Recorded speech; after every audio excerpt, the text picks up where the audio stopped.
నమస్తే, welcome to our channel. నేను నరేష్. ఈరోజు మనతో పాటు తెలంగాణ ఫైర్ బ్రాండ్ కల్వ సుజాత గారు ఉన్నారు. మాట్లాడదాం. మేడం నమస్తే. నమస్తే మా. మేడం, మీరు పొద్దున్న లేస్తే ప్రభుత్వం పైన, కేసీఆర్ పైన, కేటీఆర్ పైన విరుచుకుపడుతూ ఉంటారు. అంటే మీ స్థాయిలో ఏ మహిళా నాయకురాలు కానీ కార్యకర్త కాంగ్రెస్ పార్టీలో అంతగా అనిపించలేదు. ఎందుకు అంటే పొద్దున్న లేస్తే వాళ్ళంటే పగన, అయ్యో, ప్రభుత్వాన్ని కాంగ్రెస్ పార్టీని ప్రజల్లో తీసుకెళ్లాలన్నా? రెండోది ఓకే, ఫస్ట్ది మాత్రం రాంగ్. ప్రజల మీద వ్యతిరేకంగా ఉన్న, ప్రజల మీద ఉన్నటువంటి పగని, కేసీఆర్ పగని కాంగ్రెస్ పార్టీ గ్రహించింది. కాబట్టి మాలాంటి వాళ్ళు ప్రజల పక్షాన మాట్లాడడానికి కేసీఆర్ చేస్తున్నా, వాళ్ళ వర్గం చేస్తున్నా, బీఆర్ఎస్ పార్టీ చేస్తున్నటువంటి వ్యతిరేక విధానాల మీద ఫైటింగ్ ఉంటుంది. కానీ మాకేం వాళ్ళ మీద అంతర్గతంగా ఇద్దరి కుమ్ములాట లేదు, వ్యక్తిగతంగా ఇద్దరితోనే ఏం కొట్లాటలు లేవు. కేసీఆర్ ఇచ్చిన హామీలను నెరవేర్చలేదు కాబట్టి తెలంగాణ ప్రజలు డెఫినెట్గా ఈరోజు అసంతృప్తితో ఉన్నారు. వాళ్ళ పక్షాన మాట్లాడాల్సింది ప్రతిపక్షంలో కూర్చోబెట్టిన మేమే కదా. ప్రతిపక్షం ఇచ్చిందే అందుకోసం, వాళ్ళు అధికారంలో వాళ్ళని కూర్చోబెట్టిన ప్రశ్నించడానికి ప్రతిపక్షం మేము ఉన్నాం. కాబట్టి వాళ్ళ పక్షాన మాట్లాడతాం. కానీ వ్యక్తిగతంగా కేసీఆర్ మీద, కేటీఆర్ నేను వాళ్ళని డైరెక్ట్గా చూడలేదు, వాళ్ళతో డైరెక్ట్గా నేను కలవలేదు. అప్పుడెప్పుడో 2014 ఎన్నికలకు ముందు మా ఊరికి కేసీఆర్ వార్డు కౌన్సిలర్ ఎలక్షన్లకు కూడా ఆయన వచ్చి క్యాంపెయినింగ్ చేసిండు. ఎప్పుడో 2009-10 ఆ కాలంలో చేసిండు. అప్పుడు గీనకు ఒక తెలంగాణ ఉద్యమం అంటే ఈయన ఒక లీడర్ అంట. మా ఇంటి పొంగల్ నుంచి నడుచుకుంటూ పోతుండే అప్పుడు కేసీఆర్. అప్పుడు చూసినా చూడండి. ఆ తర్వాత తాండూరులో అది కూడా వార్డు కౌన్సిలర్ ఎలక్షన్లకు కూడా వచ్చాడు కేసీఆర్. అంటే ఆ స్థాయిలో ఉన్నటువంటి వ్యక్తి ఈరోజు ముఖ్యమంత్రి అయ్యిండు. ఆ స్థానాన్ని కాపాడుకోవాల్సినటువంటి వ్యక్తి, కానీ కాపాడుకోలేదు.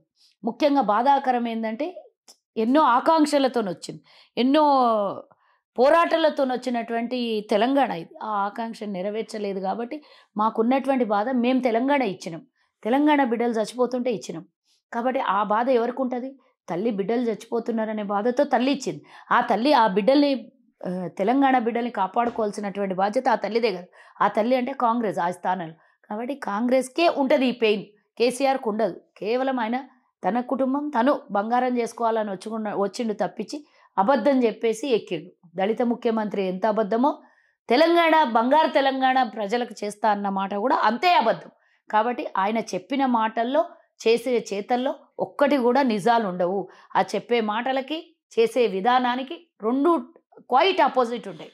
కాబట్టి ఆ విధానాల మీద కోపము, తెలంగాణ ప్రజల్ని నట్టేట మూస్తున్నాడు అనే కోపం తప్పించి వ్యక్తిగతంగా వాళ్ళతో నాకే ఉంటుంది. ఈరోజు వేల కోట్ల, లక్షల కోట్లకు అధిపతులు, వాళ్ళతో నేనెంత? అంటే మీరు ఏ కార్యక్రమం అయినా, వాళ్ళు ఏది చేపట్టినా కూడా దానికి వెంటనే కౌంటర్గా ఎక్కడుంటే అక్కడ ఫేస్బుక్లో కానీ మీ ఫోన్లో తీసుకొని పెట్టేస్తూ ఉంటారు. నార్మల్గా ఏ పార్టీ అధికార ప్రతినిధి అయినా కూడా వాళ్ళని డిబేట్లో పిలిచినప్పుడు అక్కడ కొట్లాడుతూ ఉంటారు. కానీ మీరు ఎప్పటికప్పుడు స్పందిస్తూనే ఉంటారు కదా.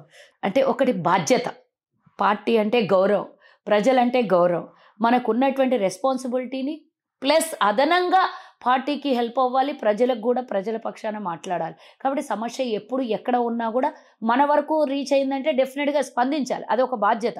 ఇంకా అన్నిటికన్నా ముఖ్యం, నేను మహిళని, ఒక తల్లిని, తెలంగాణ ప్రజలు పడుతున్నటువంటి బాధల్లో మనం తల్లికి ఏ విధమైనటువంటి ప్రేమ, అభిమానం ఉంటుందో ఆ విధమైనటువంటి అభిమానంతోనే తెలంగాణ ప్రజల పక్షాన మనం స్పందిస్తుంటాం. స్పందించకపోతే, లేటుగా స్పందిస్తే, వాళ్ళు చేసినటువంటి తప్పుడు విధానాలకి ఎంబడే కౌంటర్ ఇవ్వకపోతే ప్రజల వరకు రీచ్ అవ్వదు. వాళ్ళు అలా తప్పు చేస్తూనే ఉంటారు. మనం క్వశ్చన్ చేస్తేనే కనీసం అన్నా సదురుకుంటారేమో అనే ఆలోచనతో ముందస్తుగా మాట్లాడతాం మనం. కాబట్టి ఇప్పుడైనా మేల్కొని, ఇంకో 2-3 నెలలు ఎలక్షన్లు ఉన్నాయి, ఇప్పుడైనా తన వక్రబుద్ధిని మానుకొని ప్రజలకు నిజంగా వాగ్దానాలు చేసినవి ఎట్లన్నా నెరవేర్చలేదు. కానీ తప్పుడు వాగ్దానాలు, వచ్చే ఎన్నికల్లోకైనా తప్పుడు వాగ్దానాలు చెయ్యొద్దు అని చెప్తున్నాయి. ఎలాగో నిన్ను ప్రజలు నమ్మే స్థితిలో లేరు. ఇప్పుడైనా తప్పుడు వాగ్దానాలు చెయ్యొద్దు. ప్రభుత్వం మీద మేము ఇప్పటివరకు అయితే ప్రతిపక్షంలో ఉన్నాం, రేపు అధికారంలోకి రాబోతున్నాం. మేము డెఫినెట్గా గతంలో చేసినవి, కాంగ్రెస్ పార్టీ చేసినవి అందరికీ తెలుసు. అధికారంలోకి రాబోతుంది అంటారు అయితే? డెఫినెట్గా 2018లో ఇదే అన్నారు అనుకుంటా.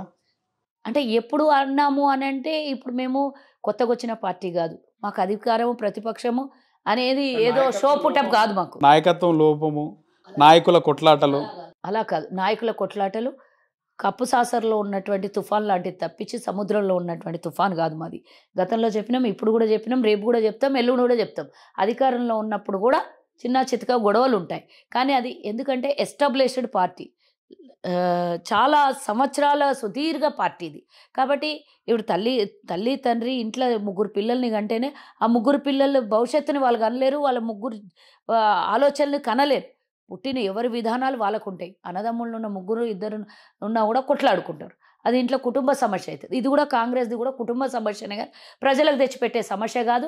మీరు మొన్న 2-3 ఇష్యూస్లలో బీజేపీ వాళ్ళ వర్షన్ వినుంటారు మీరు. రఘునందన్ మాట్లాడిన వర్షన్, పేరాల శేఖర్జీ మాట్లాడినటువంటి వర్షన్ వినుంటారు.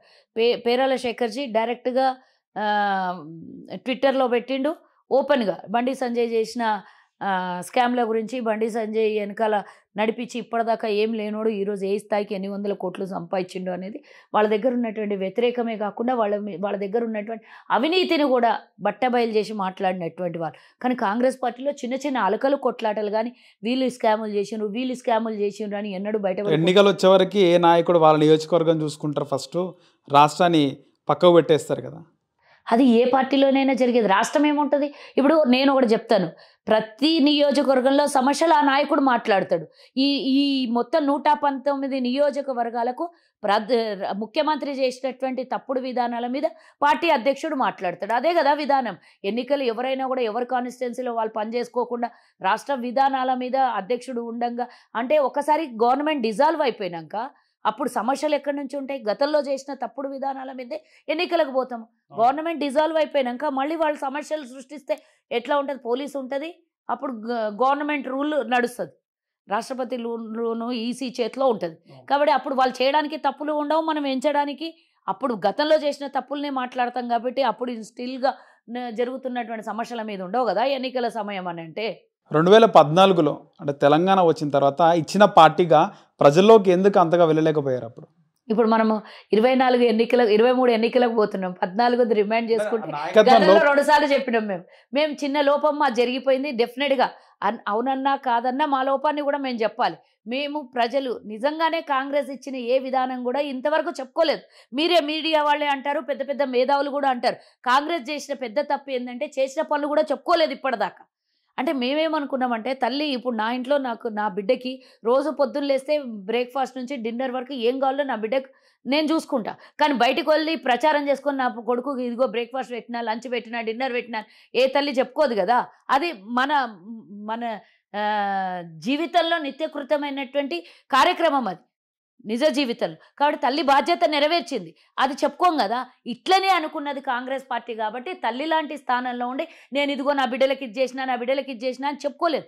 కానీ ఇప్పుడున్న పరిస్థితుల్లో చెప్పుకోవాల్సినటువంటి అవసరం ఉన్నది. డెఫినెట్గా మీరు అన్నది నిజమే, వాస్తవమే చెప్తున్నారు కానీ సరైన విధంగా చెప్పట్లేదు అని చెప్పేసి ఒకటి ఉంది. అంటే నేను అదే చెప్తున్నా, ఎప్పుడు చెప్పుకునే వాళ్ళకి ఇప్పుడు చేసేవాడు చెప్పడు, చెప్పేవాడు చెయ్యడు. ఈరోజు కేసీఆర్ పనైనా అంతే, మోదీ పనైనా అంతే. కాంగ్రెస్ స్వతంత్రాన్ని తెచ్చింది.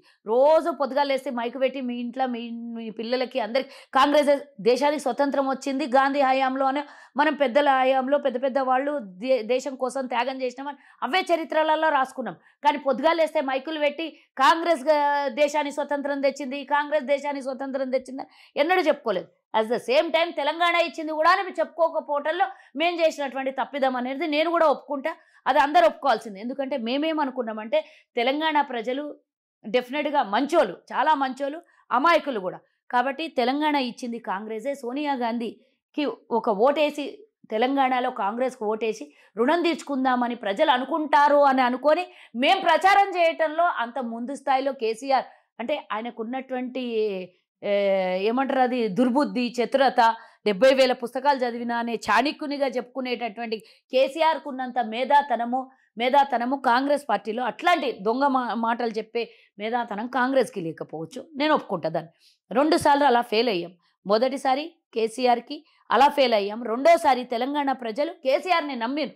మొదటిసారి సగం విడత సగం పని చేసినాము, మిగతా పని చేయడానికి నాకు అవకాశం ఇవ్వకపోతే ఈ నడమంతరంగా ఆగిపోతాయి అని ఇట్లాంటి కళ్ళబొల్లి మాటలు చెప్పి తెలంగాణ ప్రజల్ని మరోసారి మోసం చేసి, కానీ ఈసారి ఏం చెప్పి ఎన్నికలకు పోతావు, ఏం చెప్పి మరోసారి మోసం చేస్తావు అనేది తెలంగాణ ప్రజలు అర్థం చేసుకున్నారు. ఒకసారి అవకాశం ఇస్తేనే సగం కలికాలం, మనం వెనకటికి మన పెద్దలు చెప్తారు కదా, కలికి అవకాశం ఇస్తేనంటే ఏలువేటానికి సంధిస్తే కాలు పెట్టిండంట, కథం పట్టించారు కలియుగాన్ని. అట్లా కేసీఆర్కి ఏలువేటానికి సంధిస్తే తెలంగాణలో 2014 నుంచి 18 వరకు సగం భూముల్ని కథం చేశాడు, సగం స్కాములు చేశాడు. 2018 నుంచి 2023 వరకు పూర్తి స్థాయిలో కథం చేసిండు. ప్రభుత్వ ఆస్తులు ప్రజల మీద నెత్తి మీద అప్పులు మోపిండు. కాబట్టి ఇప్పుడు ప్రజలు ఆలోచిస్తున్నాడు, మార్పు కావాలి అనేది ఆలోచిస్తున్నాడు. ప్రజల నుంచి వచ్చినటువంటి స్వచ్ఛందమైనటువంటి ఈ నిర్ణయము, స్వచ్ఛందమైనటువంటి ఆలోచన.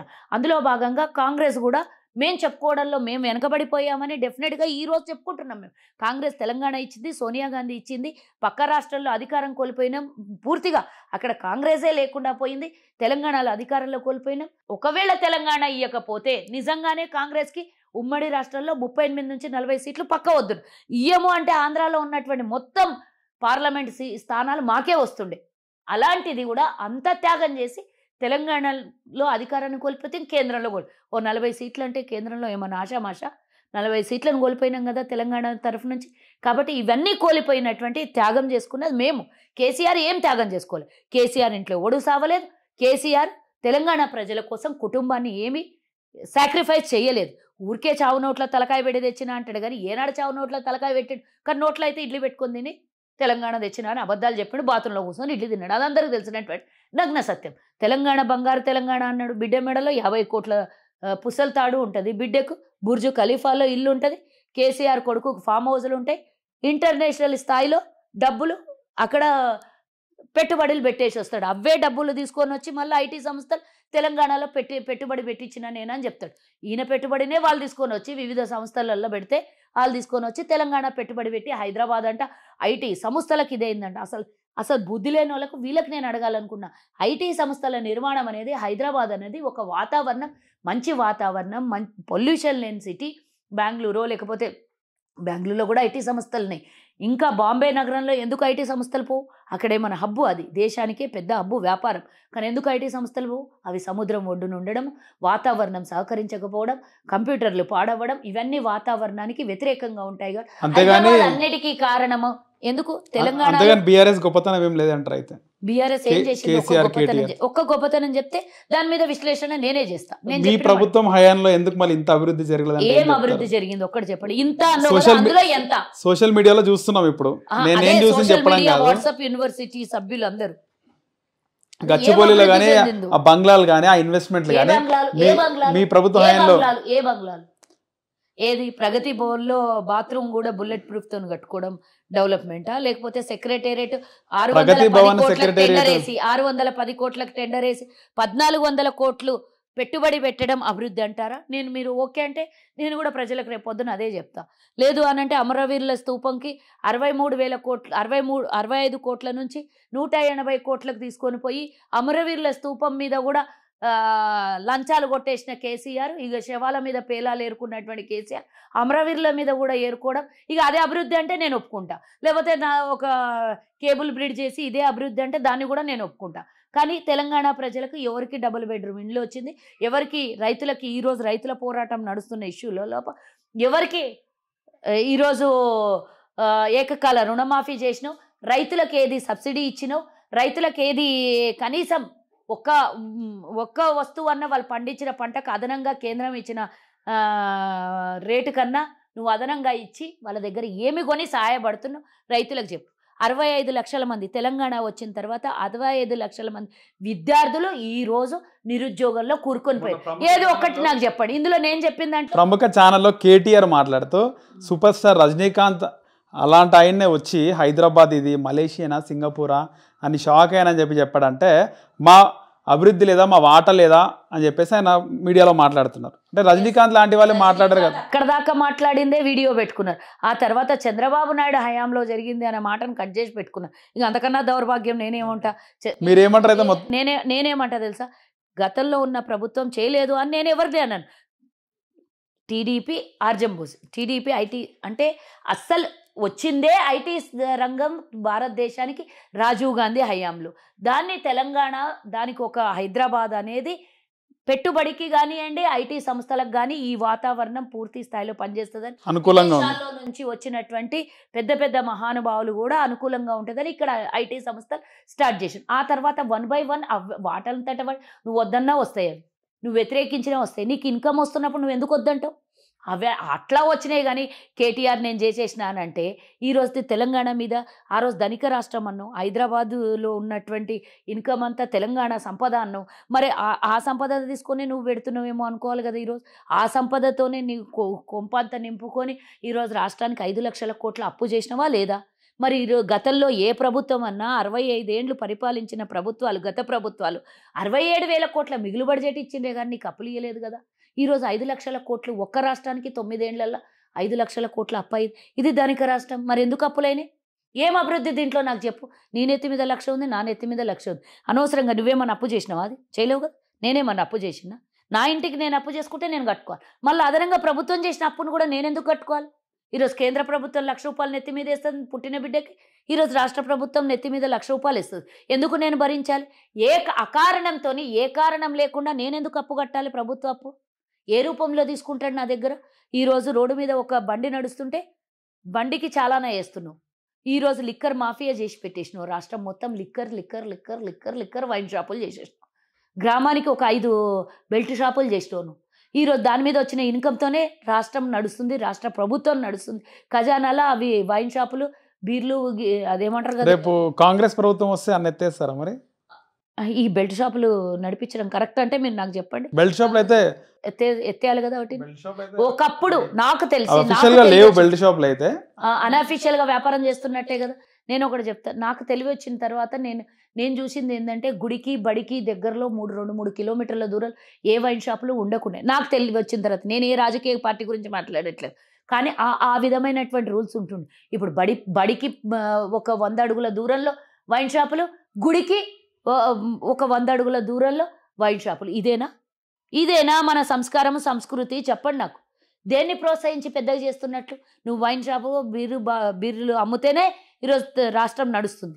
జీతాలు 18 తారీఖున పడతలేవు. 18 తారీఖు వచ్చినావు అంటే అభివృద్ధి చెందినట్లా, లేకపోతే ఊబిలోకి కూరుకొని పోతున్నట్టు? ఎమ్మెల్సీ కవిత సాక్షాత్తు ముఖ్యమంత్రి కుమార్తె, ఆవిడే లిక్కర్ స్కామ్లో ఆరోపణలు ఎదుర్కొని ఆమె విచారణకు హాజరవ్వడం జరిగింది. దాని ఎంత మేరకు కాంగ్రెస్ పార్టీ ఎండగట్టింది? ఇప్పటి వరకు ఎండగట్టిందే కాంగ్రెస్. ఇంకెవరు చెప్తారు? బీజేపీ వాళ్ళతో కలిసి బీజేపీ ఇగో కవిత లిక్కర్ స్కామ్లో ఇరికింది, మేము ఆమెను రక్షించినాము, ఇగో బయటికి తీసినాము అని చెప్తారా? మేమే కదా డే 1 నుంచి కొట్లాడుతుంది. నేను ఛాలెంజ్ చేసిన, బాండ్ పేపర్ రాసిస్తా అన్న, కవిత అరెస్ట్ కాదు ఎట్టి పరిస్థితిలో అన్న. బీజేపీ, బీ పార్టీ, బీఆర్ఎస్ అని చెప్పిన. నేను చెప్పింది ఇప్పటి వరకు 7 నెలలు అవుతుంది, ఇంతవరకు కవిత అరెస్ట్ కాలేదు. డే 1 చెప్పిన. నాకు కావాలంటే మీరు 6 months బ్యాక్ వీడియో తీసి చూడండి. నా వీడియోలో ఇదే మాట ఉంటుంది, కవిత అరెస్ట్ కాదు. ఎందుకంటే బీజేపీతో లోపాయికార ఒప్పందాలు ఉన్నాయి. కవిత ఎట్టి పరిస్థితుల ప్రజల్లోకి తీసుకెళ్ళగలదా? ముఖ్యంగా ప్రజల్లోకి ఈరోజు తీసుకెళ్ళకపోతే ప్రజలు ఎట్లా నమ్ముతున్నారు? వీళ్ళిద్దరు కాంగ్రెసే కదా ఈరోజు ప్రజల దగ్గర తీసుకెళ్తుంది. బీజేపీ, బీఆర్ఎస్ ఒకటి అంటే గతంలో మీడియా కూడా నవ్వుకుంది, మాకు ప్రజలు కూడా మీకు శాత కాదు ప్రతిపక్షంలో ఉన్నారు కాబట్టి వాళ్ళ మీద ఆరిపోసుకుంటారు అన్నారు. కానీ ఈ రోజు అదే నిజమైంది. మేము ఏది మాట్లాడినామో అదే నిజమైంది. ఇప్పుడు స్వయాన మీడియా ఛానల్ అంటున్నాయి, స్వయాన ప్రజలు అంటున్నారు, స్వయాన మిగతా చిన్న చిన్న ప్రతిపక్షాలు కూడా తిడుతున్నాయి వాళ్ళని. ఏమంటున్నారు? కవితను అరెస్ట్ చేసింటే వీళ్ళ మీద కాస్తన్న నమ్మకం ఉంటుండే. ఆనాడు ప్రతిపక్షాలు, ప్రజలు కొంత మేరకు మాట్లాడినా కూడా బీఆర్ఎస్ ఎందుకు అరెస్ట్ చేయలేదంటే ఏం చెప్తారు మీరు? లోపాయికార ఒప్పందము, దోస్తాని, కేసీఆర్ని రక్షించాలి, కేసీఆర్ ఇక్కడ నుంచి ముడుపులు చెల్లిస్తాడు. నాకు తెలిసే ఇక్కడ నుంచి 500 ఎకరాలు అనుకుంటా అమిత్ షాకి అంటగట్టిండు కేసీఆర్ తెలంగాణకు సంబంధించి. 2014 తర్వాత చూసుకుంటే కనుక మొన్న రీసెంట్గా జిహెచ్ఎంసీలో ఎప్పుడు లేనట్టు విధంగా బీజేపీకి 48 కార్పొరేటర్ స్థానాలు రావడం జరిగింది. అంటే అంతకుముందు కానీ ఆ తర్వాత జరిగిన బై ఎలక్షన్స్లో మెజారిటీ బీజేపీ గెలుచుకుంటూ వచ్చింది. కాంగ్రెస్ గ్రాఫ్ పడిపోయిందని అనుకున్నారు. మీ అధ్యక్షుడి లోక్సభ నియోజకవర్గంలో కానీ 48 ఉండగా 2 గెలవడం జరిగింది, అది కూడా ఉప్పల్ నియోజకవర్గం అసెంబ్లీ. అయితే దీనికి సంబంధించి కాంగ్రెస్ పార్టీ 3 ఆ తర్వాత బై ఎలక్షన్లో బండ్లగూడన సంథింగ్ అది బై ఎలక్షన్ జరిగిన తర్వాత సో కాంగ్రెస్ పార్టీ పని అయిపోయింది అనుకున్నారు. కానీ అనూహ్యంగా ఇప్పుడు కాంగ్రెస్ పార్టీ మళ్ళీ టాప్ పైకి వచ్చింది, బీజేపీ కిందికి వెళ్ళిపోయింది. ఏం జరిగింది అసలు? కారణం ఏంటంటే టాప్ 1లో ఉన్నామని చెప్పి బీజేపీ కిందికి పోవడం కాదు, బీఆర్ఎస్ కన్నా టాప్లో కాంగ్రెస్ ఉంది.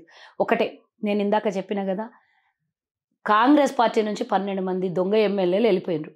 ఆ వెళ్ళిపోయిన తర్వాత అడ్వాంటేజ్ బీజేపీ, బీఆర్ఎస్ ఏం తీసుకుందంటే, నేను కూడా ప్రచారం చేసిన ఇక్కడ జిహెచ్ఎంసీ ఎన్నికల్లో. నేను కూడా ఒక నియోజకవర్గంలో ఇన్ఛార్జ్గా ఉన్నా. నేను కూడా ప్రచారం చేస్తే అక్కడ ప్రజలు ఏం మాట్లాడినరు? వీళ్ళు ఏం ప్రచారం చేసిండ్రు అని అంటే కాంగ్రెస్కి ఓటేస్తే బీఆర్ఎస్కి వేసినట్టే, కాంగ్రెస్లో కలిసి బీఆర్ఎస్లోకి వెళ్ళిపోతారు. ఇది ఒక్క ప్రచారం కరెక్టే కదా అది. వినండి, నేను మొత్తం చెప్పింది విన్నాక మీరు అది కరెక్టా తప్ప అని అంటే నేను కూడా ఒప్పుకుంటా, కాదని నేను అనట్లేదు. వెళ్ళిపోయినరు దుర్మార్గులు, దొంగలు, తిన్నింటి వాసాలు లెక్క పెట్టినరు, తల్లిపాలు దాగి రొమ్ము గుద్దినరు, ప్రజల నమ్మకాన్ని వమ్ము చేసిండ్రు. ఆ నియోజకవర్గంలో బీఆర్ఎస్ కాదని కాంగ్రెస్కి గెలిపేయడం ముఖ్య ఉద్దేశం, ప్రజల నమ్మకాన్ని పాడు చేశారు. కాబట్టి నేనేం కరెక్ట్ అన్నాను, మేము కూడా రాళ్లతో కొడతాం, చెప్పులతో కొడతాం అట్లాంటి వాళ్ళు. నేను కూడా చెప్తున్నా, నా నియోజకవర్గం దుర్మార్గుడు కూడా పోయిండు కాబట్టి నేను కూడా అదే మాట చెప్తున్నా. ప్రజల దగ్గరకు వస్తే ఈసారి రాళ్లతో చెప్పులతో కొట్టండి ఓటు అడగడానికి వస్తే అని నేను చెప్తున్నా. అది కాంగ్రెస్కు పెద్ద దెబ్బ. ఆ దెబ్బని వీళ్ళు అడ్వాంటేజ్గా తీసుకొని దాన్నే ఆయుధంగా వాడుకొని మేము అధికారంలోకి వస్తే మాకు జిహెచ్ఎంసీ మాకు మేయర్ పదవో లేకపోతే మేము అధికారంలోకి వస్తే ఏం చేస్తాము డెవలప్మెంట్ అని హైదరాబాద్ చెప్పుకోలేదు.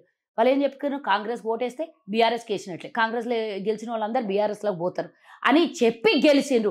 ప్రజలు ఏం ఆలోచించిండ్రు, టీఆర్ఎస్ మీద వ్యతిరేకత ఉంది, ఆల్టర్నేట్గా వ్యతిరేక ఓటు ఎవరికి వేయాలంటే కాంగ్రెస్ అమ్ముడు పోతుంది అనే మాట తీసుకు వెళ్ళిపోతారు, వేసినా కూడా పోతారు. కాబట్టి కాంగ్రెస్ ఓటు వేయద్దు. ఇక మిగిలింది నేను స్వయాన ప్రజలతో మాట్లాడి, మాకు బీజేపీ అంటే ఏమో కూడా తెలియదు. నా పిల్లల ఫ్రెండ్స్ కూడా ఎవరు కోటేసిన అంటే బీజేపీకి అన్నారు. ఎందుకు వేసినరా నాన్న మీరు అని అంటే ఏమో మాకు తెలియదు. అంటే తెలియదు అనేవాళ్ళు లక్షల్లో ఉన్నారు. అంటే 90% ఓటర్లు ఎవరైతే వాళ్ళకి ఓటేసారో తెలీదు అనే వాళ్ళే ఉన్నారు. నేను చేసిన సర్వేలో తెలియదు అనే వాళ్ళు ఉన్నారు. ఎందుకు అంటే ఆల్టర్నేట్ వెతుక్కున్నామంతే, కాంగ్రెస్కి ఓటు వేయొద్దు అని వాళ్ళు ప్రచారం చేసిండ్రు కాబట్టి అది ఒక బ్రెయిన్లో కూర్చోబెట్టిండ్రు. కానీ కాంగ్రెస్కి ఓటు వేయొద్దని లేకుండే, కేవలం వాళ్ళ దగ్గర ఉన్నటువంటి ఒకే ఒక మా మీద చూపించినటువంటి పూచి అమ్ముడు పొయ్యిండ్రు అనేది చూపించి కాంగ్రెస్ని గెలవనీయకుండా చేసినటువంటి బీజేపీ. ఆ తర్వాత ఒక బై ఎలక్షన్ వచ్చింది, ఏది హుజురాబాద్ బై ఎలక్షన్. అది బీజేపీ బై ఎలక్షన్ కాదు, కాంగ్రెస్ బై ఎలక్షన్ కాదు, టీఆర్ఎస్ బై ఎలక్షన్ కాదు, ఈటెల రాజేందర్ వర్సెస్ కేసీఆర్. అది అందరు తెలిసినటువంటి నగ్న సత్యమే. కాంగ్రెస్ గతంలో 62,000 ఓట్లు వచ్చినా కూడా అవి మొత్తం గంపగుద్దగా ఈటెల రాజేందర్కే భయపడ్డాయి. అప్పుడు వ్యక్తిగతంగా చూసిరు తప్పించి పార్టీలు చూడలేదు. వాళ్ళు సంకలు గుద్దుకున్నా లేకపోతే ఇంకేం చెప్పినా బీజేపీ ఓటు కాదు. ఇప్పుడు మొన్న రాజగోపాల్ రెడ్డి అనుచరులు కూడా నాతో మొన్న అన్నారు, మళ్ళీ ఎక్కడి నుంచి వచ్చిరో అక్కడికే పోతారు, 12,000 వచ్చిండే మునుగోడులో, మళ్ళీ ఆడికే పోతారు, అవి ఏమైనా బీజేపీ ఓట్లా మేడం, కాంగ్రెస్ ఓట్లే, ప్లస్ రాజగోపాల్ రెడ్డి ఆయనకున్నటువంటి అంటే అభిమానంతో వచ్చినటువంటి ఓట్లని అనుచరులు మొన్న నాతో చెప్పినటువంటి మాట. ఇంకా నాకేం కాంగ్రెస్లోకి రాలేడు ఆయన అనుచరులేమి కాంగ్రెస్కి ఫేవర్ కాదు, కానీ వాస్తవాల్ని చెప్పినటువంటి మాట ఇదే. అంటే ప్రతి చోట కాంగ్రెస్కి ఈ నష్టం జరిగింది తప్పించి ప్రజలు ఇప్పుడు గుర్తించారు. ఆనాడు గుర్తించలే, మేము చెప్పినా కూడా ప్రజలు నమ్మలేదు. బీఆర్ఎస్ బీజేపీ ఒకటే అంటే మీరు గెలవశాతగాక వాళ్ళ మీద నెపమేస్తున్నారు అన్నారు. కానీ ఇప్పుడు స్వయాన అన్ని సమీకరణలు చూస్తుంటే బీజేపీ బీఆర్ఎస్ ఒకటే అనేది. ఎందుకు అని అంటే ఒకటి కవిత ఇష్యూవే కాదు, నడ్డా వస్తాడు ఏటీఎం కార్డ్ అయింది అంటాడు, కాళేశ్వరం ప్రాజెక్టు కేసీఆర్కి ఏటీఎం కార్డ్ అయింది అంటాడు, అమిత్ షా వస్తాడు, ఒక హోంశాఖ మంత్రి అంటే కేంద్ర హోంశాఖ మంత్రి కూడా వచ్చి ఏటీఎం కార్డ్ అయింది అంటాడు. నువ్వు ఏటీఎం కార్డ్ అయిందని ఒక కేంద్రంలో అధికారంలో ఉన్న వాళ్ళు ఎంత మేరకు చెప్తే అది కరెక్ట్ నాకు చెప్పండి. ఒక వేదిక మీద నిలబడి అంటే పబ్లిక్ సభలో చెప్పడం ఎంతవరకు కరెక్టు? లాస్ట్కి నిన్న మోదీ వచ్చిపోయి కూడా వరంగల్కి వచ్చి వీళ్ళు చేస్తున్న అవినీతి మొత్తం చిట్టా నా దగ్గర ఉన్నది అని అంటే అసలు దీన్ని ఏ రూపంలో మాట్లాడాలి? కాబట్టి ప్రజలు అర్థం చేసుకోరు, వీళ్ళు వచ్చి ఒర్రిపోతారు అంతే. ఏమన్నా నిజంగానే కేసీఆర్ చేస్తున్న అవినీతి మీద ఇంత పెద్ద చిట్ట ఉంది అంటారు, మా దగ్గర మీరు చేసే ప్రతిదీ మా దగ్గర ఉన్నది అంటారు. అన్నీ ఉన్నాయి, ఎందుకు వాళ్ళ మీద యాక్షన్ తీసుకుంటలేరు, వాళ్ళకు కనీసం ఒక్క విచారణ ఎందుకు జరగట్లేదు అని ప్రజల పూర్తి స్థాయిలో నమ్మకం ఏర్పడి కాంగ్రెస్ చెప్పిందే కరెక్టు, కాంగ్రెస్ మాత్రమే బీజేపీ మీద బీఆర్ఎస్ మీద కొట్లాడుతుంది, వీళ్ళిద్దరు కలిసి ప్రజల్ని పార్టీని మోసం చేసిండ్రు అనేది ప్రజల్లో బలంగా నాటుకొని పోయింది ఈరోజు. కాబట్టి ఈరోజు ఆ స్థాయి పోయి ఈరోజు కాంగ్రెస్ని ఎన్నుకుంటేనే, గతంలో కూడా 2014 వరకు కాంగ్రెసే ఉంది కదా, ఆ కాంగ్రెస్ హయాంలో ఇచ్చిన మాట కన్నా ఎక్కువగానే హామీల్ని నెరవేర్చేది కదా. ఉచిత కరెంట్ ఇచ్చినాం, ఫీజు రియంబర్స్మెంట్ చేసినాం, 108 తెచ్చినాం, ఆరోగ్యశ్రీ ఇచ్చినాం, ఇంకేంది 100 తెచ్చినాం, 104 తెచ్చినాం, ప్రతి ఒక్కటి 9 గంటల కరెంటు ఉచితంగా ఇచ్చినాం, రైతులకి ఏకకాల రుణమాఫీ చేసినాం, రైతులు పండించిన ప్రతి పంట మినిమం గ్యారంటీ ప్రైస్ ఇచ్చి ప్రభుత్వమే కొన్నది. ఇన్ని చేసిన కాంగ్రెస్ రేపు వస్తే కూడా ఇచ్చిన వాగ్దానాల కన్నా ఎక్కువ చేస్తుందని ఈరోజు ప్రజలకు నమ్మకం కలుగుతుంది. ఆల్రెడీ 2 డిక్లరేషన్స్ చేసినాం మేము. 4,000 రూపాయల పెన్షన్ మేమే ఇస్తాం కదా, ఇంకా కాంగ్రెస్ వచ్చి ఇవ్వడం ఏంది, మేమే ఉన్నాం మేమే పెంచుతామని బీఆర్ఎస్ మరి అంటారు. ఇప్పటిదాకా ఏం మాయరోగం వచ్చిందంట? ఇంకా ఎన్నికలు ఉన్నాయి కదా, పెంచుతాము. ఆల్రెడీ ఇప్పుడు మొన్న ప్రకటించింది 1,000 రూపాయలు పెంచుతా అని చెప్పి. ఆ పెంచుతాను ప్రకటించిన మీకేం అంటే మేము చెప్తే గానీ మీకు ఓష్ రాలేదా? మేము చెప్తే గానీ ప్రజలకు అవసరాలు వాళ్ళు గెలవాలా, ఆ తర్వాత ఇవ్వాలా, మేము ఆల్రెడీ అధికారం. గెలుపు ముఖ్యం కానీ ప్రజలు ముఖ్యం కదా? చెప్పండి నాకు. మేము 3,000 రూపాయలు అధికారంలోకి వస్తే నిరుద్యోగులకు నిరుద్యోగ భృతి ఇస్తామన్నాడు. ఆ దరిద్రుడు ఏం చేశాడు? 3,016 రూపాయలు పెట్టి ఏదో మనం పెళ్ళికి పోతే కట్నం రాయిస్తాం చూడు, అట్లా 3,016 పెట్టిండు. మేము 2,000 రూపాయలు ఇస్తాము అన్నాము ఆసరా పెన్షన్, 2,016 పెట్టిండు. మేము చేసిన దానికే ₹1 ₹2 యాడ్ చేసి పెడతాడు కానీ సొంత ఆలోచనలు ఏమున్నాయి? 70,000 పుస్తకాలు చదువుకున్నా అంటాడు. నీకు అసలు ప్రజల అవసరాలు ప్రజల కష్టాలు నీకు తెలుస్తాయి కదా. ప్రేమ అభిమానము ఉంటే ప్రజల కష్ట సుఖాలు తెలుస్తాయి. ఎంతసేపు నేను అధికారంలో ఉండాలి, నేను దోచుకోవాలనే ఆలోచన వాళ్ళకు ప్రజల కష్ట సుఖాలు ఎందుకు తెలుస్తాయి?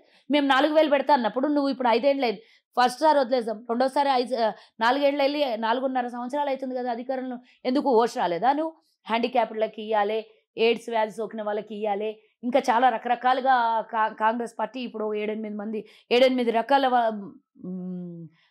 అంటే సీనియర్ సిటిజన్స్కు ఇట్లా అన్ని రకాల వాళ్ళకి 4,000 రూపాయలు మేము ఇస్తాము అన్నాం. ఇదంతా నీకెందుకు ఓష్ రాలేదు? అంటే మేము ఫిజికల్లీ హ్యాండిక్యాప్డ్ అన్ని కలిపి దాదాపు 8 కేటగిరీలు ఉన్నాయి. అదే 8 కేటగిరీలకు మేము ఇస్తామన్నాం. అంటే మేము చెప్తే గానీ తెలంగాణలో ఏం సమస్యలున్నాయి, ఎవరికి ప్రభుత్వం అందుబాటులో ఉండాలో నీకు తెలీదా? నువ్వు ఒక ముఖ్యమంత్రివి, ఫామ్ హౌస్లోనే చస్తావు, 24 గంటలు పుస్తకాలు చదువుతా అంటావు. మరి ఏం చేస్తున్నాను? ప్రజల మధ్యలోకి రావు, ప్రజల కష్ట సుఖాలు నీకు పట్టవు. నీకు ఎందుకు తెలుస్తాయి? కేవలం 10,000 ఓటు కోసం 10,000 ఇచ్చి బల్క్గా నేను ఇన్ని వేల కోట్ల రూపాయల అకౌంట్లలో వేసినాను కదా, ఒకటి తెలుస్తుందా? పోనీ రైతులకు ఏ రకంగా ఆదుకున్నావు? నువ్వు వేస్తున్న 10,000 ఈరోజు వడ్డీలు గట్టలేక చచ్చిపోతున్నారు కదా, అవి అక్కడనే ఆపుకుంటారు బ్యాంకులు. పోతే పైసలు సగం కూడా ఇస్తలేరు వాళ్ళకి పడ్డ రుణాలు. కాంగ్రెస్ పార్టీ విషయానికి వస్తే రాష్ట్రంలో అంతో ఇంతో ఒక బజ్ అయితే క్రియేట్ అయింది కాంగ్రెస్ పార్టీ. ఎస్, అంతో ఇంతో కాదు, మొత్తం రేంజ్లో క్రియేట్ అయింది. ఇప్పుడు మేము మొత్తం కాంగ్రెస్ పార్టీ గెలవబోతుంది లేదా కాంగ్రెస్ పార్టీ ఊపిందని చెప్పలేం కదా. సో కాంగ్రెస్ పార్టీ ముఖ్యంగా అంటే ఆ స్థాయిలో రావడానికి అంటే కొన్ని నెలల కిందట ఇప్పటికి చేంజ్, అది భారత్ జోడో యాత్ర కారణం అంటారా, లేకపోతే కర్ణాటకలో కాంగ్రెస్ గెలవడం అంటారా, లేక రాష్ట్రంలో బీజేపీ ఫెయిల్యూర్ అంటారా? బీజేపీ ఫెయిల్యూర్ కాదు, బీఆర్ఎస్ ఫెయిల్యూర్. నేను ఒకటి చెప్తా. మొదటిది రాహుల్ గాంధీ గారిని డీమోనటైజ్ చేయడానికి ఒక 10,000 కోట్ల రూపాయలు ఖర్చు పెట్టిండొచ్చు. పప్పు అని నిరూపించి ప్రయత్నం చేశాను. కానీ ఆయన ఎంత మంచి మనసుతో ఎవ్వరిని దుర్భాషలాడలేదు, ఎవ్వరిని తిట్టలేదు, ఎవ్వరి మీద కక్ష సాధింపు చర్యలు చేయలేదు. కానీ నేను ఏంది అనేది ప్రూవ్ చేసుకోవాలని కూడా కాదు, ప్రజల సమస్యల కోసం కన్యాకుమారి నుంచి కాశ్మీర్ వరకు సుదీర్ఘ పాదయాత్ర, ఎండల్లో వర్షంలో మంచు కొండల మీద మండు టెండల్లో రాహుల్ గాంధీ గారి పాదయాత్ర 4,070 కిలోమీటర్లు సుదీర్ఘ పాదయాత్రలో అన్ని రకాల అనుభవాలని, అన్ని వర్గాల ప్రజల్ని, అన్ని రకాల సమస్యల్ని తెలుసుకున్నారు రాహుల్ గాంధీ గారు. అయితే ఆ ప్రజల్లో బ్రహ్మరథం ఆనాడు రాహుల్ గాంధీ గారు పాదయాత్ర చేస్తే అదొక చరిత్ర. ఆనాడు గాంధీ మహాత్ముడు చేసిన తర్వాత ఈరోజు రాహుల్ గాంధీ గారు చేశారు. ఇదో చరిత్రగా మిగిలిపోతుంది. కాబట్టి రాహుల్ గాంధీ పాదయాత్రలో ఎవరిని ద్వేషించలేదు. ప్రజల్ని కలిసారంటారు అందులో? ఎందుకు కలవలేదా? అన్ని రకాల ప్రజలు మీరు చూడలేదా? ముఖ్యంగా మన తెలుగు రాష్ట్రాల్లో చూడలేదా మీరు? ప్రతి నియోజకవర్గంలో రాహుల్ గాంధీ గారి పాదయాత్ర ఎక్కడెక్కడ ఉందో రైతుల్ని కలిసిండ్రు, హ్యాండిక్యాప్డ్ని కలిసిండ్రు, లేబర్ యూనియన్ని కలిసిండ్రు, లాస్ట్కి ఎవరిని అంటే కూడా మన ఏమంటే హిజ్రాస్ని కూడా కలిసిండ్రు, ఇంకా విద్యార్థుల్ని, నిరుద్యోగ యువతని కలిసిండ్రు, విద్యార్థుల్ని కలిసిండ్రు, ఇట్లా ప్రతి ఒక్క వర్గాన్ని కలిసిండ్రు. లాస్ట్కు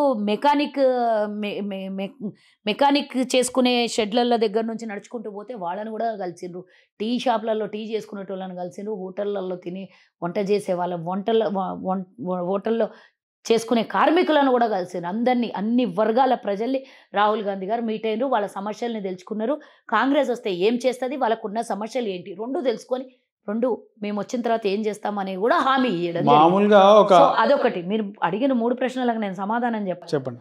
రెండవది వచ్చేసి ఈరోజు కేంద్రంలో బీజేపీ మీద పూర్తి స్థాయిలో వ్యతిరేకత ఉంది. మనకందరికీ తెలుసు. ఈరోజు వాళ్ళు దేశాన్ని దోచి గుజరాతీలకు పెడుతున్నారు. అది మాట్లాడితే వాళ్ళు మాట్లాడనియరు. మనం ప్రశ్న ఒకటైతే జవాబు ఒకటి ఉంటుంది. మన మాటని డైవర్షన్ చేసేదే బీజేపీ. మీరు డిబేట్లనైనా చూడండి, బహిరంగ సభలనైనా చూడండి, కూర్చొని వాళ్ళతో డిస్కషన్ చేసినా చూడండి, వాళ్ళు డివేట్ చేస్తారు, సబ్జెక్ట్ని డివేట్ చేస్తారు. కాబట్టి వాళ్ళకు చరిత్రలో ఉన్నోళ్ళు కాదు, చరిత్ర తెలిసినోళ్ళు కాదు. కాబట్టి అదొకటి దేశం మీద అరాచకం నడుస్తుంది. దేశం అప్పుల పాలు చేసింది. ఇందాక నేను చెప్పిన కదా ఇక్కడ 5 లక్షల కోట్లు దేశం మీద వాళ్ళు ఏం చేసిండ్రు? 65 సంవత్సరాలు ఇదే భారతదేశానికి గతంలో ఉన్నటువంటి అన్ని ప్రధానులు పరిపాలిస్తే 57 లక్షల కోట్ల అప్పు అయింది. ఈరోజు అదే దేశంలో అదే ప్రభుత్వం అదే పరిపాలనలో నువ్వేం కొత్తగా సంస్థలు తీయలేదు, కొత్తగా నిర్మాణాలు ఏం చేయలేదు, కొత్త అభివృద్ధులు ఏమీ జరగలేదు. అయినా కానీ 1,10,000 కోట్ల రూపాయలు 110 లక్షల కోట్ల రూపాయలు ఈరోజు దేశం మీద అప్పు మోపిండు. ఏం చేసిండ్రు అయ్యా అంటే ఇంతవరకు తెలియదు. పిఎం నిధులు ఏమైనాయో చెప్పరు. 12 లక్షల కోట్లు రైతులకు ఏదో ఏకకాల రుణమాఫీ అన్నట్ల వాళ్ళ గుజరాతోలకు దొంగల్ని ఈరోజు దేశం నుంచి విదేశాలకు పంపించి 12 లక్షల కోట్ల రూపాయలు బ్యాంకులో అప్పుల్ని మాఫీ చేశారు. ఈరోజు నిల్వలు ఉన్న బంగారాన్ని కథం పట్టించేసారు బ్యాంకులో, రిజర్వ్ బ్యాంక్. ఇట్లా ఏది ఈరోజు ఆర్థిక సంస్థ అంటే మన దేశ ఆర్థిక సంస్థలన్నిటినీ పబ్లిక్ సెక్టార్స్ అన్నిటినీ అమ్మేశారు. ఎల్ఐసి కానీ, రైల్ కానీ, రోడ్ కానీ, టెలిఫోన్ కానీ, బీపీఎల్ కానీ, ఈరోజు ఇట్లా చెప్పుకుంటూ పోతే బిఎస్ఎన్ఎల్ కానీ ప్రతి ఒక్కటి. ఎల్ఐసి దరిద్రం ఈరోజు ప్రపంచంలోనే అత్యధికంగా లాభాలనిచ్చే ప్రభుత్వ సంస్థ ఏదైనా ఉందంటే అదొకటి ఎల్ఐసి. కాంగ్రెస్ హయాంలో 5 కోట్లతో మొదలుపెట్టినటువంటి ఎల్ఐసి ఈరోజు లక్షలాది మందికి ఇన్సూరెన్స్ పనికొస్తుంది. లక్షలాది మంది ఉద్యోగులు పనిచేస్తున్నారు. దాన్ని కూడా అమ్ముకొని ప్రైవేటైజేషన్ చేసిన ఈ దుర్మార్గం ప్రభుత్వాన్ని ఈరోజు ప్రజలు గుర్తిస్తారు. ఫస్ట్ టర్మ్ వాళ్ళు ఇట్లనే మోసం చేశారు. రెండోసారి మోదీ ఆయతో సబ్ కుచ్ హై, దేశ్కి నేత, ఇంకోటి ఏమో చెప్పారు కదమ్మా వాళ్ళు, దేశం కోసం ధర్మం కోసం. ఈరోజు దేశం లేదు, ధర్మం లేదు. 80% ఉన్న హిందువులని నాశనం చేసేస్తున్నారు. 80% ఉన్న వాళ్ళకి ఏవీ ఎందుకంటే 80% హిందువులకు ఎందుకు సాయం చేస్తలేరు అంటే ఇదే 1200 గ్యాస్ 80% ఉన్న హిందువులకు 400కి ఇస్తలేరు. ఇదే 80% ఉన్న హిందువులకు 60 రూపాయలు పెట్రోల్ ఇస్తలేరు. కాబట్టి ప్రజలు అర్థం చేసుకున్నారు. రాహుల్ గాంధీ గారు విడమర్చి చెప్పారు ప్రజల దగ్గర, నేను ప్రేమిస్తాను, నేను ద్వేషించను, మీరు కూడా ఎవరిని ద్వేషించొద్దు అని అందరికీ ప్రేమ అనురాగం పంచుకుంటూ కాశ్మీర్ వరకు ప్రయాణం చేసినటువంటి రాహుల్ గాంధీ గారి పాదయాత్ర దేశం ఆలోచింపజేసింది. దేశంలో ఉన్నటువంటి అన్ని రకాల మేధావులు ఆలోచిస్తున్నారు. అది ఒక ప్లస్. ఇంకోటి ఇక్కడ రాష్ట్రంలో బీఆర్ఎస్ బీజేపీ వేరే కాదు అనేది బయటపడింది. కేసీఆర్ అవినీతి కూడా బయటపడింది. ఎప్పటికప్పుడు రేవంత్ రెడ్డి గారు కాంగ్రెస్ వర్గం మొత్తము వీళ్ళు చేసిన ప్రతి ఒక్కటి, ధరణిలో కానివ్వండి, మియాపూర్ భూముల్లో కానివ్వండి, లిక్కర్ స్కామ్ కానివ్వండి, లేకపోతే ఔటర్ రింగ్ రోడ్ స్కామ్ కానివ్వండి, ప్రతి ఒక్కటి కేసీఆర్ చేసిన అవినీతిని ఎప్పటికప్పుడు రేవంత్ రెడ్డి గారు ఒక అధ్యక్షుడిగా అన్ని విషయాలని బయట పెడుతున్నాడు, ప్రజల ముందుకు తీసుకుపోతున్నాడు. ఇన్ని రోజులు తెలియలేదు ప్రజలకు ఇంత అవినీతి జరుగుతుందా అంటే దాని కవరింగ్కి వేరే చెప్పాడు కేసీఆర్. ఈరోజు అవన్నీ బట్ట బయలైనాయి. అమ్మో రాష్ట్రాన్ని దోచేస్తున్నాడు, ఇంకా కేసీఆరే ఉంటే ఒక గజం జాగా మిగిలిపోదు. ధరణి పోర్టల్ నుంచి 30 లక్షల కంప్లైంట్లు ఇప్పటివరకు వచ్చినాయి. ధరణిలో వేల ఎకరాలు మొత్తం వాళ్ళ బినామీలకు మార్చేస్తున్నారు అనేది ప్రజల్లో పూర్తిగా నాటుకొని పోయింది. మేము చెప్పినటువంటి విషయాలు అంటే మేము ఓపెన్గా రియాలిటీనే చెప్పినాం. ఇప్పుడు ఇంకా పవర్ పాయింట్ ప్రజెంటేషన్ కూడా ఇవ్వబోతున్నాం ధరణిలో. కాబట్టి ఇవన్నీ ప్రజలకు అర్థమైంది.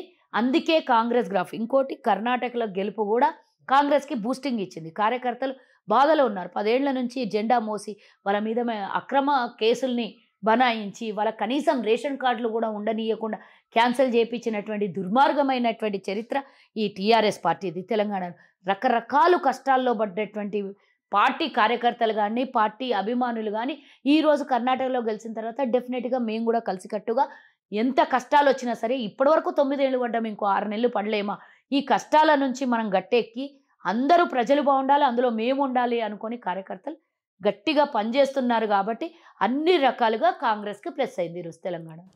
ముఖ్యంగా మీరు ఒక పార్టీ నాయకురాలుగా కాకుండా, నేను ఒక మీడియా పర్సన్గా కాకుండా, రాహుల్ గాంధీ సామాన్య ప్రజలు ముఖ్యంగా చూసుకుంటే ఎన్ని నియోజకవర్గాలని ముఖ్యంగా మన తెలంగాణలో నేరుగా ప్రజల్ని కలిసినట్టే ఏం చెప్తారు? అంటే ఆల్మోస్ట్ అక్కడి నుంచి కదా మొదలుపెట్టింది. నాకు అంటే మన సిటీలో చూస్తే కనుక ఆయన మెయిన్ రోడ్ హైవే పైనే ప్రచారం చేసుకుంటూ వెళ్ళిండు.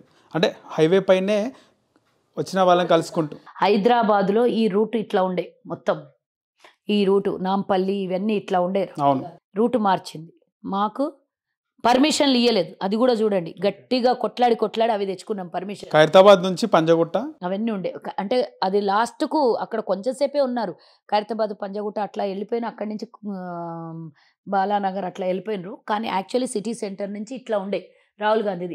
ఇటు 2 రోజులు 3 రోజులు ఉన్న పాదయాత్రని బ్రేక్ చేసి వీళ్ళు ఏమంటారు అది ప్రోటోకాల్ ఇవ్వట్లేదు, లేకపోతే పర్మిషన్స్ రావట్లేదు, అది ఇది అని చెప్పి నానా యాగి చేసి ఇక్కడ పర్మిషన్లు ఇవ్వకుండా రాహుల్ గాంధీ పాదయాత్ర పూర్తి స్థాయిలో అంటే నేను అడుగుతున్నా ఏంటంటే సామాన్య ప్రజలు వాళ్ళకి రీచ్ అయ్యిందా, మనం మాట్లాడుకుంటున్నాము వాళ్ళకి రీచ్ అయ్యిందా అని చెప్పేసి. ఎందుకు అవ్వలేదు? ఇదిగో ఏదైనా పొయ్యి మీద కుక్కర్ పెట్టంగానే విజిల్ రాదు, దానికి సమయం పడుతుంది. 5 నిమిషాలు 10 నిమిషాలు అవుతుంది అన్నం ఉడకడానికి. మరి ఆ సమయం అయితే తీసుకోవాలి కదా. రాహుల్ గాంధీ గారు చెప్పింది మెసేజ్ ఒకటి రియాలిటీలో బయటకు వస్తున్నాయి. రాహుల్ గాంధీ గారు గుజరాతీ వాళ్ళకు దోషపెడుతున్నాడు అనే విషయం ఈరోజు ప్రతి ఒక్క సామాన్య మానవుడు మాట్లాడుకున్నాడు. అదే నిజమైంది కదా. రాహుల్ గాంధీ గారిని పార్లమెంట్లో నుంచి సస్పెండ్ చేయడం అనేది ఎందుకోసం? రాహుల్ గాంధీ 20,000 కోట్ల రూపాయలు సెల్ కంపెనీలో, అదానీ కంపెనీలోకి ఎవరు పంపించారు, ఎట్లా పోయినాయి అని అడిగితేనే కదా రాహుల్ గాంధీని సస్పెండ్ చేసి. కారణం అది కాదు. కర్ణాటకలో మోదీలందరూ దొంగలు ఎందుకు అవుతున్నారు, దొంగలైన వాళ్ళందరూ మోదీ, అది కాదు అసలు రీజన్. రాహుల్ గాంధీ పార్లమెంట్లో ఉండొద్దు, రాహుల్ గాంధీ ప్రశ్నించొద్దు, గాంధీ కుటుంబం ఉండొద్దు, కాంగ్రెస్ పార్టీ ఉండొద్దు, మేము ఒక్కలమే మొత్తం దేశం మీద కాషాయం జెండా ఎగిరేయాలి, దేశాన్ని ఆనాడు అలెగ్జాండరో లేకపోతే ఇంకోడో దేశాన్ని మొత్తం కొల్లగొట్టి బ్రిటిషోడో ఎట్లా కొల్లగొట్టేసి వాళ్ళ కబంధ హస్తాల్లోకి తీసుకున్నారో ఆ విధంగా చేసే ప్రయత్నం వాళ్ళది ఉన్నది. గాంధీ కుటుంబం లేకపోతే ఇంకెవరు వచ్చి కొట్లాడతారు వాళ్ళతో? ఎవడు అడగడు కదా. అది పెద్ద ప్లస్ అయిందంటారా కాంగ్రెస్ పార్టీకి? అన్నీ అయినాయి. రాహుల్ గాంధీ పాదయాత్ర అనేది మేజర్. ఎందుకంటే ఆయన అధికారిక నివాసాన్ని కాల్ చేయించారు. చూడండి మీరు, ఒకటి 24 గంటలు ఇప్పటి వరకు కాంగ్రెస్ పార్టీలో నుంచి పోయిన గడేవాడు ఉన్నాడు కదా, కాశ్మీరోడు ముసలోడు గులాం నబీ ఆజాద్, ఆయనది ఇంకా కోటరీ ఖాళీ చేయించలేదు.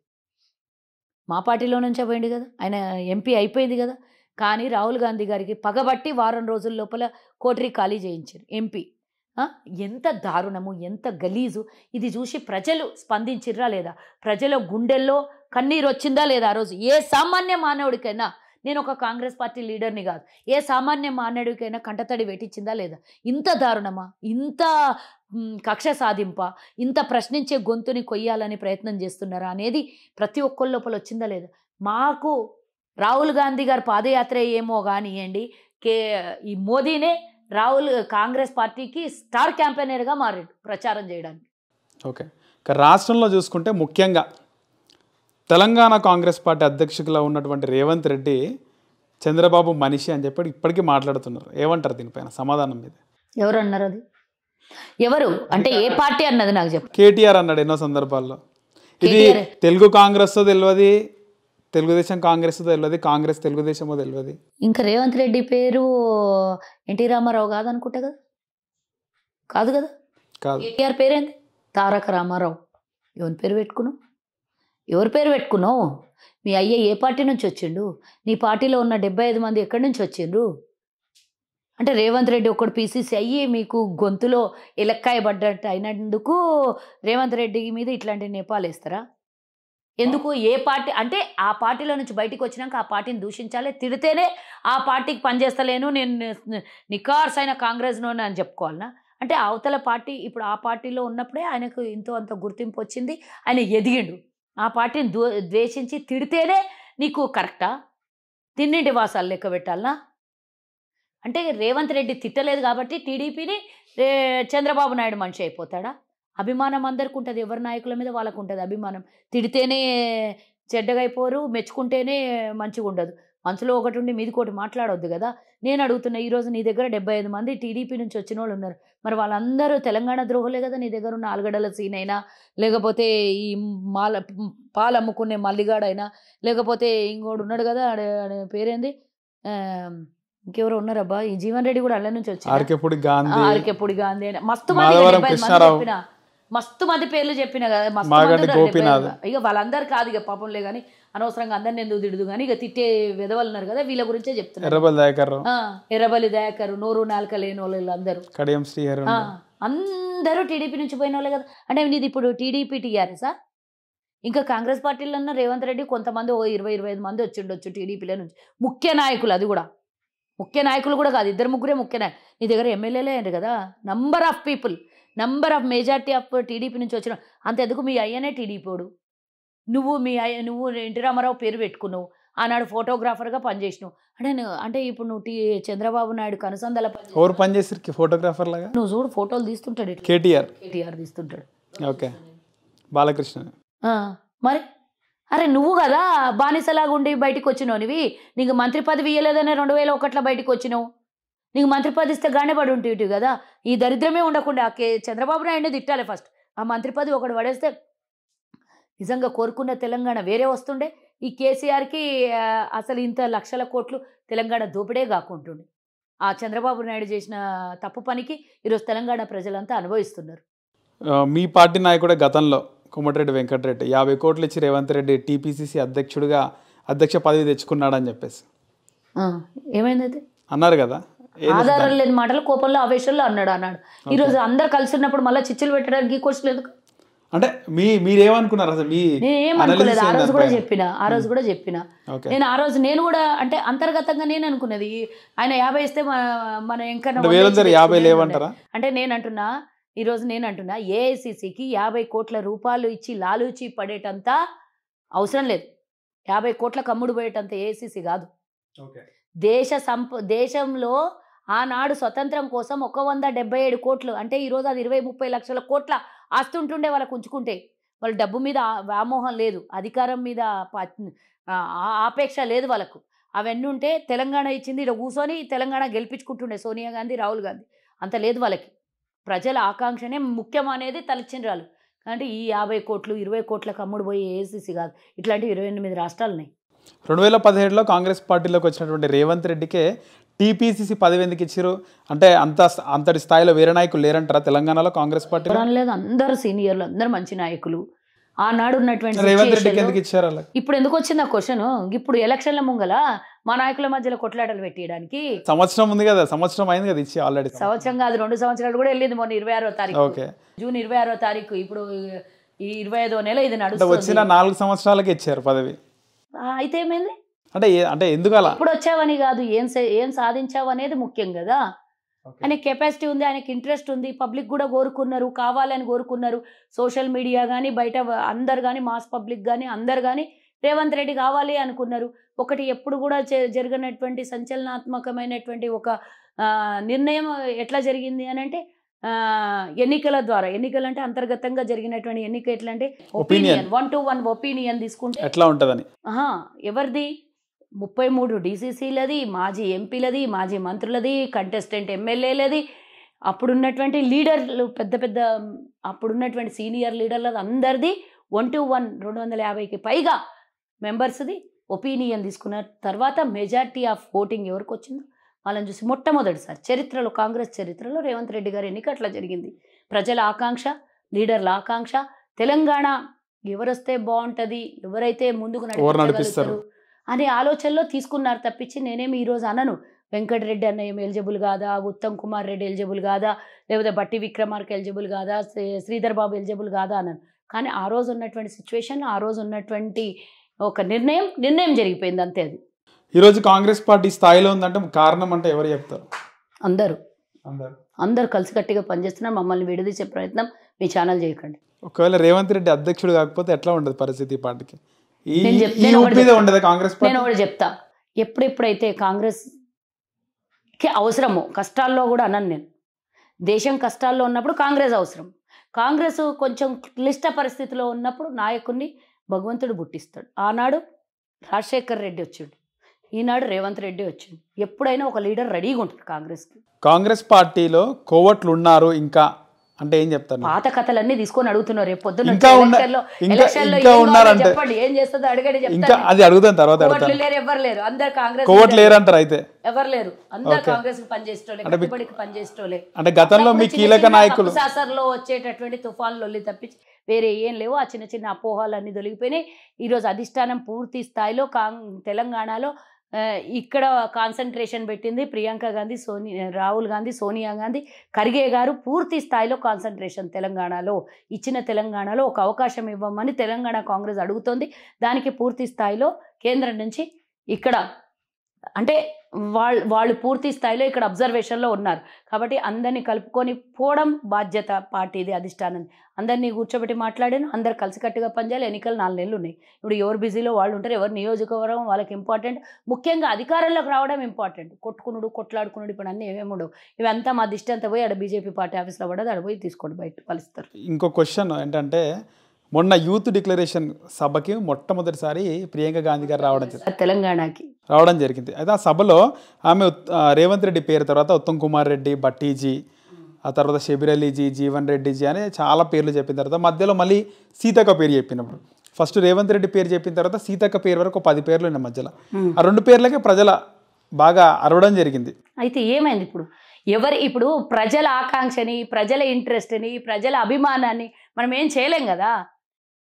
అభిమానం ఎట్లా ఉందంటారు పరిస్థితి? అభిమానం ఉంది కదా, అభిమానాన్ని కూడా మనం వ్యతిరేకించి మాట్లాడితే ఎట్లా? అభిమానం ప్రజల్లో అభిమానాన్ని వ్యతిరేకించట్లేదు, వేరే నాయకులకు ఎందుకు స్పందన లేదంటున్నా. అది పబ్లిక్ ఒపీనియన్ తీసుకోవాలి. నేను ఎట్లా కార్యకర్తలు, పార్టీ కార్యకర్తల ఒపీనియన్ తీసుకోండి అంటున్నా. నేను నన్ను అడిగితే నేనేం చెప్తా?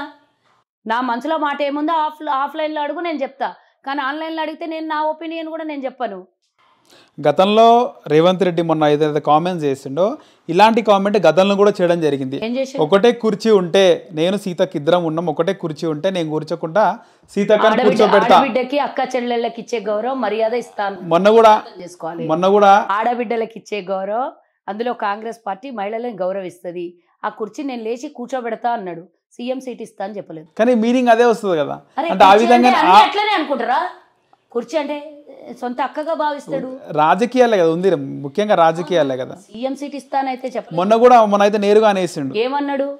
అక్కడ ఉప ముఖ్యమంత్రి కాదు లిస్టు అడిగినటువంటి ప్రశ్నకి మీ దగ్గర దళితులకి, గిరిజనులకి సీఎం ఇయ్యారు, ఆదివాసులకి ఇయ్యరా అని వాళ్ళు అడిగిన ప్రశ్న. రేవంత్ రెడ్డి గారు ఓన్గా చెప్పినటువంటి ఆన్సర్ కాదు. ఆదివాసీ గిరిజనులకి మీరు డిప్యూటీ సీఎం ఇయ్యరా అని అంటే అవకాశం వస్తే ముఖ్యమంత్రి కూడా ఇస్తుండొచ్చు అన్నారు. కానీ ఇస్తాను, నేనే గాడ్ ఫాదర్ని, నేనే ఏఐసిసి అధ్యక్షుడిని, నేనే డిక్లేర్ చేస్తా అని చెప్పలేదు కదా. నేను చెప్పదాన్ని సృష్టించుకొని పెద్దగా భూతద్దంలో పెట్టి చూపియకండి. ప్రముఖ మీడియా ఛానల్లో కూడా అదే వచ్చింది కదా. అవును వచ్చింది. అంటే రేవంత్ రెడ్డి గారి వాయిస్ మనం విన్నాం కదా. మీడియా ఏం క్యాప్షన్ ఇచ్చింది, మీడియా ఏమన్నది అనవసరం. అలాంటివి ఏమైనా ఉన్నాయంటారా? ఇప్పుడు నేనేమంటా, పచ్చకామరలో వచ్చిన వానికి పచ్చగానే కనబడతాయి. నాలాంటి వాళ్ళు ఏం చూస్తారు? పార్టీ విధి విధానం చూస్తారు. అలా ఏం మాట్లాడిండో, సందర్భం ఏంది అనేది కాంగ్రెస్ ఎన్నికల ముందు అదేమన్నా ప్రకటించే అవకాశం ఉందంటారా? అలాంటి అజెండా ఏమన్నా గతంలో ఎన్నడూ కూడా ముఖ్యమంత్రి ఈసారి శేఖర్ రెడ్డి లాంటి వాళ్ళకు కూడా ప్రకటించలేదు. ఎట్లయితే ఈసారి కూడా ఏం ప్రకటిస్తారో అధిష్టానం నిర్ణయం. అధిష్టానం అంటే అవకాశం ఉందా అంటున్నానండి. నాకు తెలియదు అది. నేను ఇక అంతవరకు నేను ఏఐసిసి లెవెల్లో వెళ్ళి నేను అడగను. మాకు ఏ లైన్ వస్తుందో నెక్స్ట్ డే మాట్లాడడానికి ఆ లైన్ మేము మాట్లాడతాము. మా ఒపీనియన్ మా మనసుకి, ప్రజల ఒపీనియన్ పార్టీది. కాబట్టి ఎప్పుడు కూడా గతంలో ఎన్నడూ జరగలేదు. ముందు ఏ రాష్ట్రంలో కూడా జరగదు. నేషనల్ పార్టీల్లో ఫలానా వాడు ముఖ్యమంత్రి అని ప్రకటించి ఎన్నికలకు పోరు.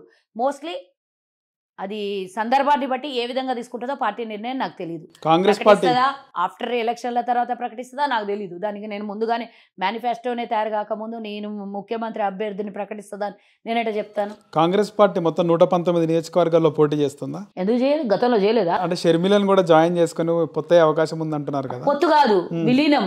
ఓకే, మెంబర్ అవుతుంది. జూలై 8న విలీనం అన్నారు. విలీనం కాకపోతే పొత్తే అవకాశం ఉంటుంది. ఆమె ఒప్పుకోవట్లేదు, ఆమె అధ్యక్ష పదవి అడుగుతుంది అని చెప్పేసి. అవన్నీ ఏముండవు. ఒక సీటుకి అధ్యక్షుని పదవి ఇస్తే ఇక్కడ తెలంగాణలో ఉన్న వాళ్ళందరూ ఏమైపోతారు? అవన్నీ ఏముండవు. కేవలం ఏదో ఒక సీట్ ఇస్తుండొచ్చు. లేదు అంటే ముఖ్యంగా ఆమెని ఆంధ్రప్రదేశ్లో ఎక్కువగా ఫోకస్ చేపిస్తుంది. ఈ రోజులు తెలంగాణలో తిరిగి ఆంధ్రప్రదేశ్కి పగ్గాలు తీసుకోమంటే ఆమె తీసుకోదు కదా. వాస్తవానికి తీసుకునేటట్లు ఒప్పిస్తారు. తీసుకోకపోతే ఒక్క సీటే ఇస్తారు తెలంగాణలో. నేను అనుకుంటున్నది నా ఒపీనియన్, ఇది నా పార్టీ ఒపీనియన్ కాదు, నా పర్సనల్ ఒపీనియన్ ఇది నేను చెప్తున్నా. కానీ ముఖ్యంగా నేను చెప్పేది ఏంటంటే ఆంధ్రప్రదేశ్కి ఆమె అవసరం ఎక్కువగా ఉంది. ఆంధ్రప్రదేశ్ ప్రజల దగ్గరికి పోతే పూర్తి స్థాయిలో ఆదరణ దొరుకుతుంది. ఎందుకంటే అక్కడ రాజశేఖర్ రెడ్డి బిడ్డగా ఆమెకు ఆదరణ ఉంటుంది. రాజశేఖర్ రెడ్డి ఆంధ్రప్రదేశ్ గతంలో చేసిండు.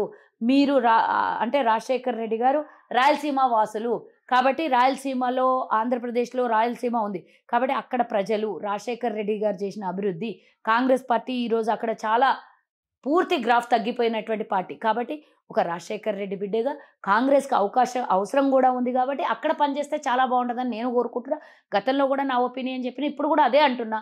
తర్వాత పార్టీ నిర్ణయం ఆమె ఇష్టం. అంటే ఈ వైఎస్ఆర్టీపీ పక్క పెడితే సొంతంగా వెళ్తుందా కాంగ్రెస్ పార్టీ, ఎవరైనా కలుపుకొని వెళ్తుందంటారు ఈసారి కూడా? నేను ఒకటి చెప్పాలన్నా, రేవంత్ రెడ్డి గారు ఆల్రెడీ అందరికీ పిలుపు ఇచ్చిండు. కేసీఆర్ వ్యతిరేకులందరూ కాంగ్రెస్ పార్టీతో కలిసి పనిచేద్దాం అన్నారు. పునరేకీకరణ అంటే ఏంది? కాంగ్రెస్లో రావడం. కాంగ్రెస్ ఎవరితో పొత్తులు పెట్టుకోదు. కాంగ్రెస్లోకి వచ్చి ఇప్పటికే షర్మిల మెర్జ్ అయిపోతుంది అనుకుంటాం మోస్ట్లీ. రేపో మాపో ఇంకా చిన్న చిన్నవి ఉన్నాయి, నేను పార్టీ పేర్లు ఏం చెప్పను, నేను చెప్పనది. వాళ్ళు కూడా కాంగ్రెస్ పార్టీలో మెర్జ్ అవుతారు. ఇంకా అందరూ కాంగ్రెస్ పార్టీతో కలిసి పనిచేసినప్పుడు పూర్తి స్థాయిలో పబ్లిక్ అనేది అరే వీళ్ళందరూ కలిసి కేసీఆర్ని కొట్టాలి అనుకుంటున్నారు, కేసీఆర్ చేస్తున్న అవినీతిని ప్రజల దగ్గర తీసుకొస్తున్నారు కాబట్టి పూర్తి వేవ్ అనేది ఒక సైడ్ వచ్చేస్తుంది. ఒకటి ఎందుకు అంటున్నా ఇది అంటే, నేను స్వయానా కర్ణాటకలో చూసినటువంటి ఇష్యూస్ ఏంటంటే, కర్ణాటకలో ఎన్నికల వరకు ఆ బజరంగ్ దళ్ ఇష్యూ తీసుకొని వచ్చింది. ఎన్నికల వారం రోజుల ముందు మేము కూడా భయపడినాం, దీన్ని ఇష్యూ తీసుకొని వచ్చి కావాలని పెద్దగా చేస్తారా ఏం చేస్తారా అని. కానీ ఒక సైడ్ మాకు ఆలోచన ఉంది, ఇది ఏదో ప్రజలు నిర్ణయిస్తారు అనే ఆలోచన ఉండే. కానీ ఒకటైతే ప్రజలు ఆలోచించారు, మంచి మేధస్సుతో ఆలోచించారు, చాలా వివేకంతో ఆలోచించారు అక్కడి ప్రజలు. ఒకవేళ గనక మ్యాజిక్ ఫిగర్కి 1-2 సీట్లు అదనంగా వస్తే డెఫినెట్గా ప్రభుత్వాన్ని కూల్చేస్తారు, వీళ్ళు ఉంచరు. గతంలో చూసారు కదా, జేడీఎస్ కాంగ్రెస్ కొల్యూషన్ గవర్నమెంట్ అని కూల్చేసారు. ఈసారి అట్లా జరగకుండా పొద్దున వరకు కూడా వేవ్ చేంజ్ ఉండే, తెలుసా? పొద్దున వరకు వేవ్ చేంజ్ ఉండే, 10, 11, 12 గంటల వరకు వేవ్ చేంజ్ ఉండే. ఎప్పుడైతే జేడీఎస్ నాయకుడు బయటకు వచ్చి, కుమారస్వామి బయటకు వచ్చి, నేను కింగ్ని కాదు కింగ్ మేకర్ని అని అన్నాడు. కింగ్ మేకర్ కాదు కింగ్నే అన్నాడు. అన్న తర్వాత అక్కడ ఉన్నటువంటి ప్రజల్లో ఒక రకమైనటువంటి ఆలోచన వచ్చింది, ఓహో కింగ్ అంటే డెఫినెట్గా మళ్ళీ కాంగ్రెస్ని కూల్చే ప్రయత్నం బీజేపీ జేడీఎస్ కలిపి చేస్తుంది కాబట్టి ఇద్దరికీ పూర్తి మెజార్టీ ఇవ్వకుండా అత్యధిక మెజార్టీ కాంగ్రెస్కి ఇవ్వాలని ప్రజలు 95% ఓటు ఎవరైతే ఆలోచించారో ఆలోచించకుండా పోయి ఓట్లు గుద్దేశారు. సాయంత్రం 5 తర్వాత ఏ ఓట్లు అయితే పడ్డాయో 100% కాంగ్రెస్కే పడ్డాయి. అట్లా అంటే రేపొద్దున ఎన్ని వేషాలు వేసినా, ఎన్ని రకాలుగా ప్లాన్ చేసినా కూడా కాంగ్రెస్ని దింపే స్థాయికి వీళ్ళు చేరుకోవద్దు అని వీళ్ళకి 64, వాళ్ళకి 16, రెండూ కలిపితే 78. అవి వాళ్ళు ఏం పీక్కున్నా కూడా ప్రభుత్వాన్ని కూల్చలేని స్థితికి తీసుకొని పోయారు. డెఫినెట్గా తెలంగాణలో కూడా పూర్తి స్థాయిలో కాంగ్రెస్ పార్టీకి మెజార్టీ ఇచ్చి ఈ కేసీఆర్ బీజేపీ కలిసి డ్రామాలు ప్లే చేయాలి. నేను అదే చెప్తున్నా, నేను చెప్పింది వినకుండా మళ్ళీ క్వశ్చన్ చేస్తావు. నమ్మకం ఉంది కదా, ఏదైతే కర్ణాటకలో తర్వాత స్టెప్స్ ఎట్లా ఉంటాయని చెప్పేసి హంగొస్తే తర్వాత రాదు, పూర్తి స్థాయి కాంగ్రెస్ మెజార్టీ వస్తుంది. ఎందుకంటే ప్రజల్లో ఉన్నటువంటి ఈరోజు విశ్వాసమే కానివ్వండి, ప్రభుత్వం మీద వ్యతిరేకమే కానివ్వండి, 2 రకాలుగా కాంగ్రెస్కి ప్లస్ అవుతుంది. ఇంకోటి, మేము తెలంగాణ ఇచ్చినాం, మాకు ఒక అవకాశం ఇవ్వండి అని కాంగ్రెస్ అడుగుతోంది కాబట్టి డెఫినెట్గా ఆ సానుభూతి అయితే ప్రజల దగ్గర మూడోసారి సానుభూతి, 1-2 సార్లు తప్పుతుంది, మూడోసారి కూడా ఫెయిల్యూర్ అవుతామా? మూడోసారి డెఫినెట్గా ప్రజల దగ్గరికి ఆ మెసేజ్ తీసుకెళ్తాం.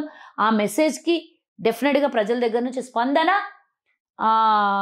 ఏమంటారు, అది సెంటిమెంట్ ఫీలింగ్ కూడా వస్తుంది కదా, ఆ దిశగానే పోతుంది. మీరు అవన్నీ ఫీలింగ్స్ ఏం పెట్టుకోవద్దు.